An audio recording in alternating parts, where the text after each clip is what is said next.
Ang una nating gagawin mga farmers pagkatapos natin ma-harvest yung mga itlog is yung kukuha tayo ng basahan at lilinisin natin yung itlog na merong dumi. Kasi hindi natin maiiwasan na dahil naka-free range yung ating mga alagang manok, madudumihan yung kanilang mga itlog. So ngayon, kukuha tayo ng basahan at ating pupunasan yung dumi.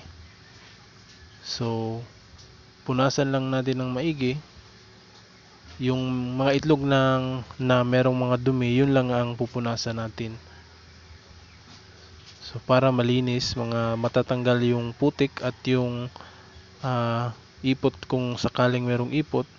Pero ito, mga putik lang ito kasi laging umuulan dito sa amin. So, yan. Konting tiyaga sa paglilinis. Pagkatapos natin itong malinisan, saka naman natin to i-imbak o i-store natin. So, yan mga ka-farmers. Pagkatapos nating malinisan yung mga itlog, ay pwede nating itabi muna ito. So, sa lugar na medyo malamig o yung makulimlim para yung fertility ng itlog ay hindi masisira. So, kung meron kayong area na medyo madilim at malamig, so doon natin ilalagay yung mga itlog. So, i-imbak natin ito for 5 to 6 days. Pagkatapos, sasalang natin sa incubator. So, yan ang ideal days para i-imbak yung mga itlog at pagkatapos ilagay sa incubator. So, sa ganito namang setup mga ka-farmers is kailangan nakaslant yung mga itlog natin. So, meron akong inilagay dito na yung baterya yan ng motorsiklo. So, yan para lang maslant yung mga itlog. So, ang purpose niyan is para yung egg yolk sa loob ay hindi didikit. So, gaganyanin natin ito, ipi-flip natin yan every 7 hours or 8 hours. So, yan mga ka-farmers. Kailangan after 7 hours, ililipat naman natin sa kabila yung patagilid na. So, yan mga ka-farmers, ililipat natin. So, every 8 hours, gagawin natin ito. So, ang purpose nito mga ka-farmer is para hindi dumikit yung egg yolk sa yung sa shell niya. So, para hindi rin masisira yung fertility ng itlog.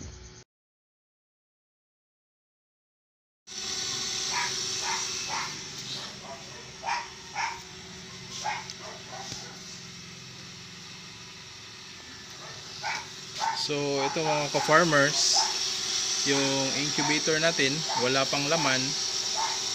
So, ayan. So, na-on ko na ito. So, ang gagawin natin dito is i-preheat muna natin ito. So, i-preheat natin sa normal temperature. So, kailangan aabot ito sa 37.5 degrees Celsius para ma-normalize yung temperatura sa loob ng incubator. So, ganyan. At naglagay na rin ako ng ito, yung tubig dito sa ilalim para sa humidity niya. So, kailangan natin i-normalize muna yung temperature dito sa loob. So, meron akong 1, 2, 3, 4, 5 na bulb. So, yan ang magsisilbing pangpainit ng incubator natin. So, ito, mamaya babalikan natin ito. Check natin yung temperature na at maglo-load tayo ng itlog. Okay.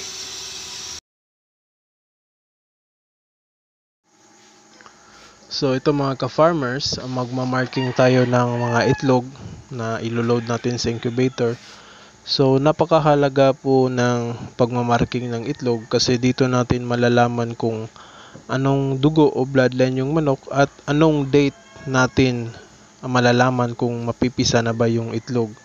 So, in my case mga ka-farmers, ang nilagay ko dito na marking is yung date na expected na mapisa yung itlog.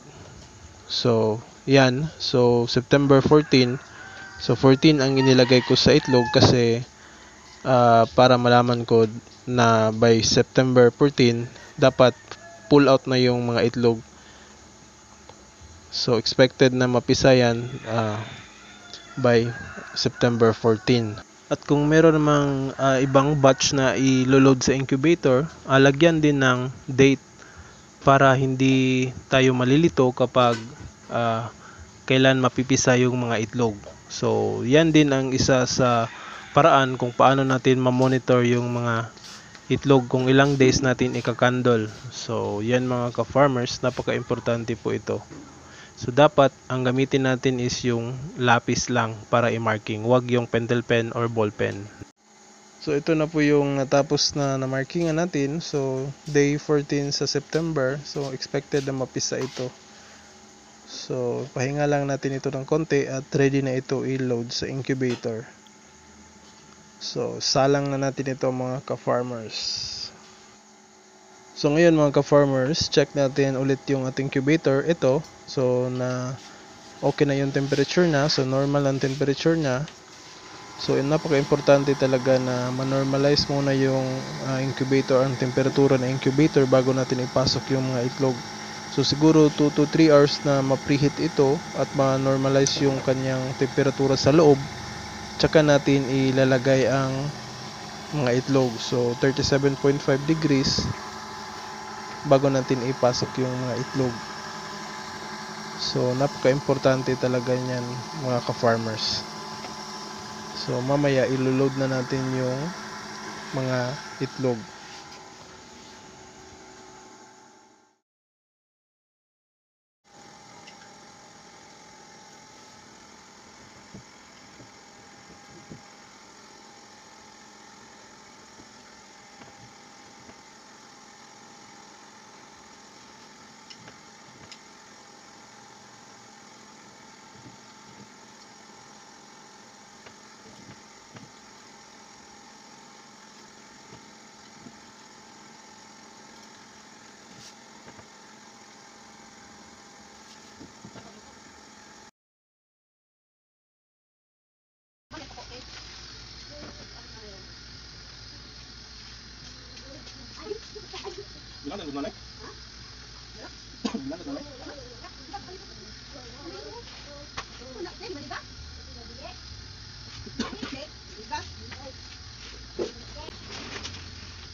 Pagkatapos ng 10 araw mga ka-farmers ay ikakandol natin itong mga itlog. So ang purpose nito is para ma-determine natin yung mga itlog na inilagay natin sa incubator is meron bang similya o wala. So yung mga merong similya is ilagay lang natin sa incubator at yung wala namang similya is ipo-pull out natin kasi baka ito ay sasabog at puputok doon sa loob ng incubator at madadamay yung ibang itlog. So, yan, kailangan nating i-pull out yung mga walang laman o walang similya na mga itlog. So, ang gamit ko lang dito mga ka-farmer is yung flashlight lang. So, dyan natin madidetermine kung merong similya o wala. So, mga ka-farmers, ito ang indication na merong similya yung itlog. So, kung makikita nyo, yan, merong dark sa loob ng itlog. So, yan ang namumuo na similya o sa sisiw na yan, pero maliit pa lang. So, dito natin madidetermine sa 10 days, yung 10 days na nasa incubator yung itlog. So, yan, merong mga ugat-ugat. So, indication na yan na merong similya o buhay ang similya ng mga itlog natin. Yung wala namang similya mga ka-farmers ito. So clear lang, walang mga ugat-ugat. So yan, indication na walang similya yung mga itlog. So kung meron tayong mga ganyan, i-pull out na natin yan sa incubator. So pwede natin yang ilaga at kainin. So yan mga ka-farmers ang pag-determine ng may similya at walang similya. So yan mga ka-farmers. So ito yung nakandol natin mga ka-farmers. So meron tayong dalawang tray at tatlong itlog. So nasa 63 na mga itlog. So ang hindi fertile nito mga ka-farmer is 5 itlog lang. So ito, 5 itlog, walang similya yan. So yung 58 na itlog is fertile. So merong mga similya yan. So pwede natin ibalik na yan natin sa incubator. So napaka okay talaga yung fertility rate mga ka-farmers. So ngayon na mga ka-farmers, nabalik na natin yung mga itlog dito sa incubator. So ito yung mapipisa ngayong September 14. So yan yung mga itlog na nakandol natin kanina. So ito naman, meron akong second batch na inilagay. So ngayong September 26 ito expected na mapisa.